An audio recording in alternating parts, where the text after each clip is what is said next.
پاکستان میں ادویات کو بے اثر کرنے والے XDR ٹائیفائڈ کا خطرہ بڑھنے لگا ہے اور پاکستان میں اینٹی بایوٹک کا غیر محتاط استعمال اس کو غیر مؤثر بنا رہے. اینٹی بایوٹک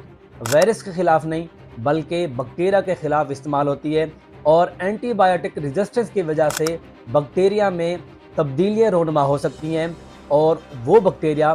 اینٹی بایوٹک کے خلاف ریزسٹنس پیدا کر سکتے ہیں. ماہرین صحت کا کہنا ہے کہ اینٹی بایوٹکس کے کثیر استعمال سے بیکٹیریا کی اینٹی بایوٹکس کے خلاف مزاحمت کی صلاحیت بڑھنے لگی ہے. اس بیماری کا شکار زیادہ تر بچے اور معمر افراد ہوتے ہیں.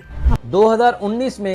12,70,000 لوگوں کی اموات ایسے انفیکشن سے ہوئی جس میں اینٹی بایوٹک غیر مؤثر رہی، جبکہ UK،